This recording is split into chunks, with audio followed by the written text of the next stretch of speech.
Hi, I'm Stacy Court, and today we're going to read this great book, Petook, the Rooster Who Met Jesus.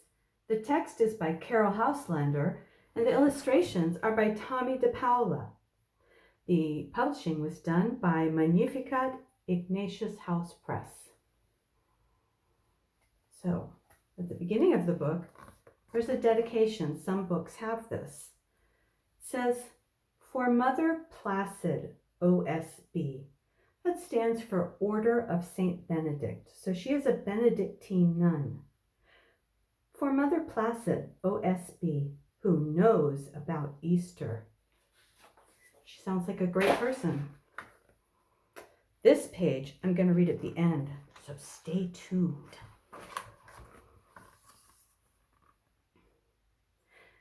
It was a lovely warm day.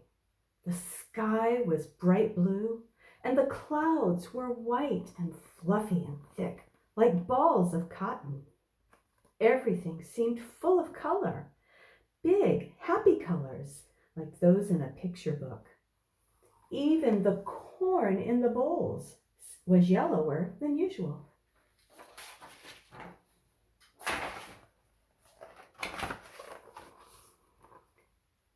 Petook was happy. He had reason to be. He was a fine cock with snowy white plumage and a red comb that positively glowed in the sun. And today he had become the father of 12 little chicks. He thought that there were no chicks like them, none so round, so yellow, so fluffy, so bright-eyed. As for his wife, Martha, the brown speckled hen, plain and homely soul though she was, she had become all grand and important.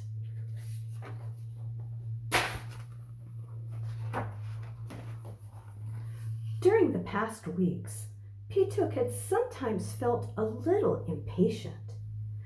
It seemed that Martha had some secret that he did not share. It made her very happy, but it also made her look smug, and it annoyed Petook to be outside of it. Martha had just sat on the eggs with a tiny smile on her face, and her eyes nearly shut, as if she were looking into herself at a ball of light that was growing inside. Not talking, not moving, only making a funny little sound of happiness in her throat now and then. But now Petook understood.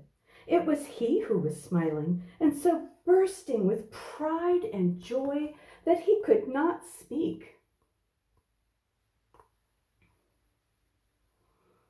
Petook was sitting on the wooden gatepost, dreaming of his family, when a group of hens ran up to him. "Come!" they clucked. "Some stranger has been walking through the vineyard." Petook, who was inquisitive as the hens, though he would not have liked it to be known, got up at once and hurried off with them.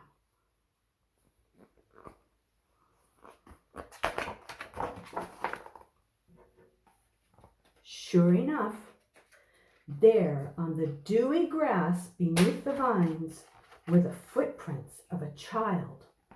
They were set in a straight line toward Jerusalem.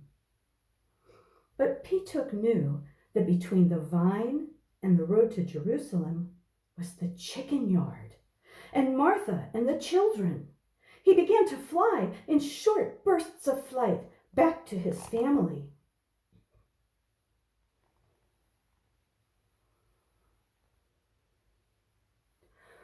All the way, he was saying to himself, "I am sure that they were a boy's footsteps, and boys are sometimes careless, even when they're not cruel. He might tread on one of the chicks." Petook could see that some of the fruit fallen under the vines had been trodden and crushed.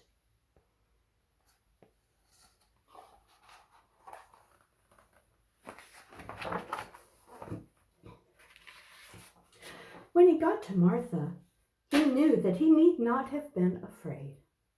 It is true that a boy was there, but this boy was kneeling by the little brown hen with a look of wonder on his face, quite spellbound by the lovely sight of Martha gathering the chicks under her wings. His hands, which were thin and golden colored, were spread out like protecting wings over Martha. His lips were slightly parted. His eyes were shining. So rapt was he that Petook thought, it must be the first time that he has seen a hen gathering her chicks. Martha, prouder than ever, was clucking softly and pushing the little ones in under her wings.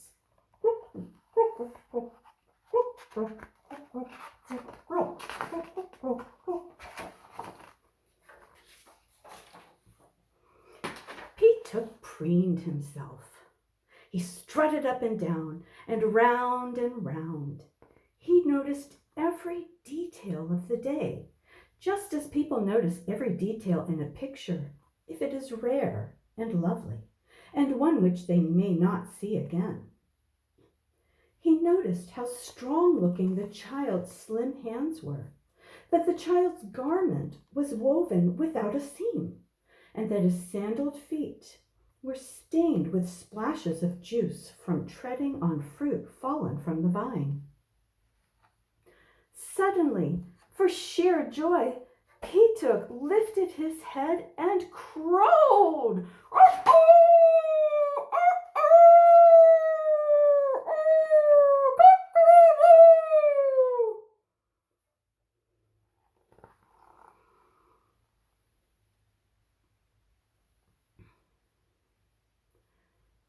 Years had gone by. Petook was quite old. He had just passed through an uneasy night. Everything had been steeped in moonlight, but all had looked strange and sad. Only when someone was to die he could see the distant hill of cavalry. Oh, sorry, I'm having a rough time with this page. Let's start this page again. Years had gone by. Petook was quite old. He had just passed through an uneasy night. Everything had been steeped in moonlight, but all had looked strange and sad. He could see the distant hill of Calvary, where the 3 tall trunks always stood. Only when someone was to die did a trunk become a cross. For then the poor person brought the beam that was fastened across a trunk for him to hang upon. By getting on top of the dovecote and stretching his neck, Petook could just see the trunks as dark bars on the shining sky.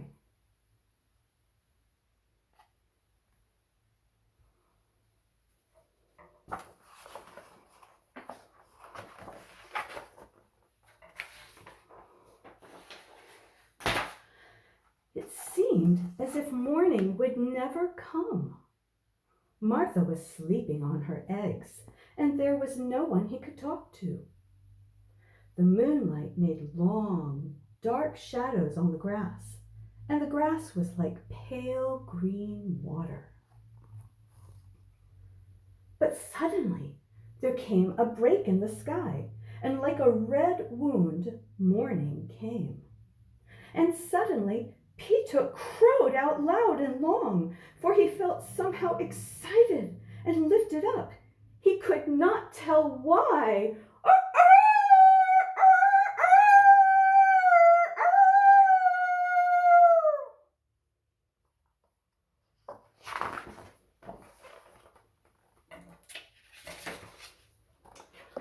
All day long, he kept returning to the dovecote and looking at the trunks.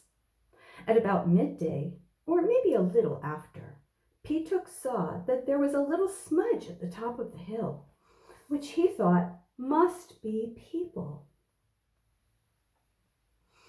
and then the crossbeam went up. When he saw it, he slowly opened his wings, for to him the cross looked just like that, the opening of great wings. Of course, he did not know who was being lifted up there. He did not know it was the lovely boy, or that the boy had remembered Martha and her chicks years later, and had said to hard-hearted men, "Jerusalem, Jerusalem, how often would I have gathered you under my wings, as the hen gathers her chicks, and you would not."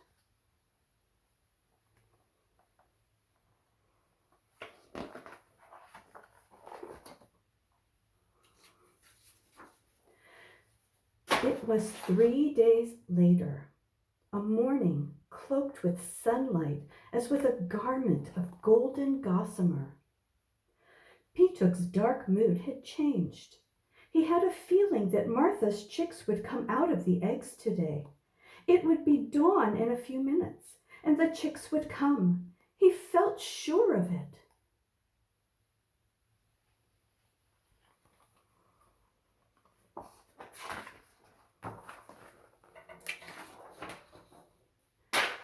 There was a soft step on the grass.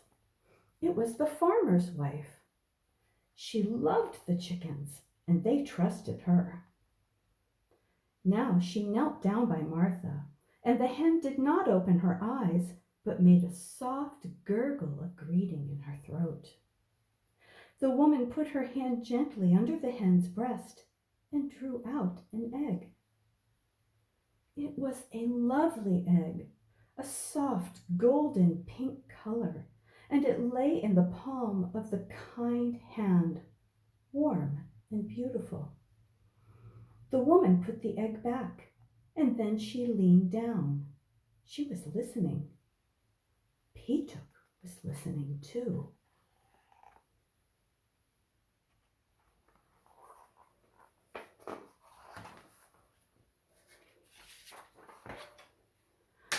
So were the blades of grass and the drops of dew on them. So were the leaves on the trees and the stars that lingered still in the sky. The world was listening. All the winds held their breath. Every flower and leaf and bird was still. It was so quiet that Petook heard the chicks in the eggs tapping softly with their beaks to get out. Yes, Petook heard that, and he heard life everywhere, tapping softly, knocking softly to get out, to come out of the dark into the light, out of silence into sound, out of death into life. Bird and beast and seed in the earth and bud on the tree. Petook heard all that when the chicks tapped to get out. And suddenly, one of them came, a struggling splutter of gold fluff. The woman laughed, and the sky broke into a splendor of light.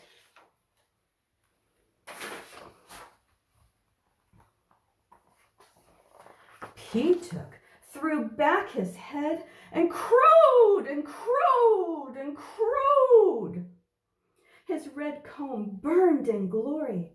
The white feathers in his plumage dazzled in the light, and the new chick danced at his feet. He crowed again and again and again. Arr!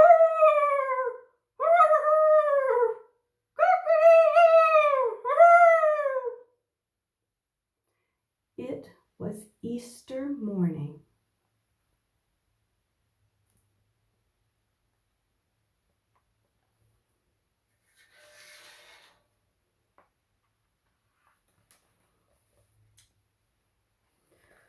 So at the beginning of this book, there is actually a note from the illustrator, Tommy DePaolo. I'm going to read this to you. Carol Houselander was a remarkable woman, an artist, a mystic, a counselor, and a great spiritual writer. This Englishwoman, born in 1901, had a difficult childhood and lived through 2 world wars. She suffered from mental anguish, and she stated in her writings for adults that this could be a path to sainthood if faith and trust in God were present. I was introduced to the writings of Houselander in 1955 by my dear friend Mother Placid, a Benedictine nun at Regina Laudis Abbey in Bethlehem, Connecticut. Needless to say, I was delighted to find that Carol Houselander devoted much of her time and talents to the service of children, since that focus was also a conscious choice of mine. When Holiday House and my editor Marjorie Cuyler helped me to realize a dream to someday illustrate one of Carol Houselander's stories for children, we chose Petook because of its Easter message of birth, rebirth, and resurrection. Petook's joy at the emergence of new life from the egg certainly echoes the joy of Christ's emergence from the tomb. It also breathes new life into the age-old symbol of the Easter egg, helping the reader become aware that it is more than just the tasty chocolate treat that we associate with Easter today. Without symbols such as this, Christianity becomes pale. Tommy DePaola. I hope you enjoyed Petook. Happy Easter, everyone.